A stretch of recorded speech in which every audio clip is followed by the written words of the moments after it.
Hi guys, Matt here, back for another Son the Demon Transformer review, and today we're going to be having a look at Combiner Wars Brawl. Man, he is a cool little nostalgic style tank. I'm not sure why. Seems like the camera's a little out of focus. It's supposed to be autofocus, but I don't know. But yeah, he looks, in package, he looked very nice.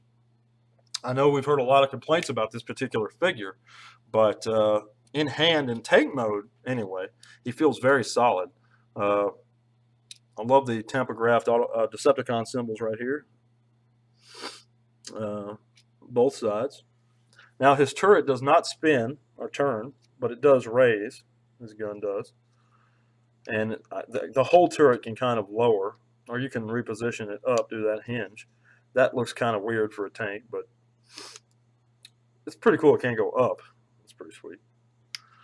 But let me get him transformed, and I'll be right back. And we're back, guys. Here he is in robot mode. Get you a good up-close look at him there. Hopefully my camera will come in focus. Or maybe not. But I'm going to start off by saying I don't dislike this. Okay? I know people have problems with this area here. There is a friction tab. And if you watch Pia's review of this figure, excuse me, that a lot of people complain about, and they complain about a lack of mass right here, how it looks odd, and it does a little bit. You know, I can see that. But in terms of nostalgia, okay, in terms of solidity, and he doesn't feel cheap to me. He does feel kind of solid. I'm going to get into some things I like and some things I don't like. But I do overall like this figure. It's not a bad figure. I disagree with some people. That head sculpt is phenomenal, and you can't make it out. There you go. That's a pretty good shot. That is so Brawl to me. Those red eyes, the shape of the head, classic stylistic Decepticon styling there. I love the fact you can take off the turret from his back and put it on his gun, his barrel, tank barrel, or put it on his arm. Yep, give him a nice little. You can put it in his hand too. There's a 5mm port. Now see, there's a friction tab here on the upper part of the body, very back, that just lightly clicks in place, and it holds. I mean, it's not floppy. I don't see where people say that. The joint right here below that is meant to go up and down. So I don't know if it's a problem with people's individual samples of the figure, but mine right here, I don't have much problem with that. I mean, I'm not experiencing any floppage. You know, if you jerk it like that, yeah, it's going to come undone. But that light, when you hear or feel that light tab click into place, it's locked. So what is the deal with that? I don't understand what people are complaining about. Yeah, it doesn't. Yeah, you could have that area filled out a little bit more.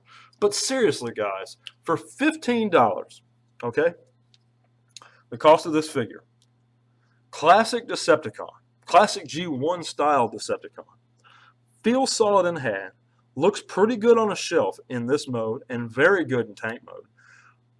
And your other alternative option is some third-party figure. It's going to cost you, I don't know, $50 to $80, $100, or this. I'm taking this every time.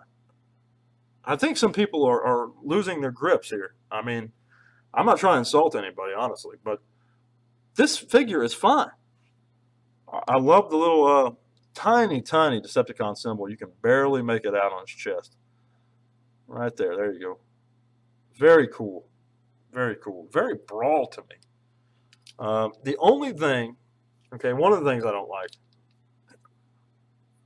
what is the deal with the hollowness there? It seems like it would be more logical to me if you spun it this way. So the unhollowed bit is in the outside here. But no, you have to spin it this way because that's where the knee joint is. But other than that, I don't have a whole lot of problems with him. I really don't, guys. I'm going to take off his gun turret from his arm and put it back on his back because that's kind of classic Brawl. And he came with other weapons and stuff, but and of course he came with his combiner mode hand foot thing. But yeah, I like him. And if you're trying to complete Bruticus for Combiner Wars, pick him up. I'm going to give him a solid 6.5. I like this figure. Nostalgia alone sells it for me. And he's not a bad toy. I've had a lot of bad Transformers, and you're going to see some soon. This is not one of them. This is a pretty decent Transformer. He's not fantastic, but he's decent. Pick him up, 6.5. Thank you guys so much for watching. Stay tuned for more reviews very soon. We're going to have a lot of different stuff coming up. Appreciate it. Check out those awesome reviews below, and I'll catch you guys later.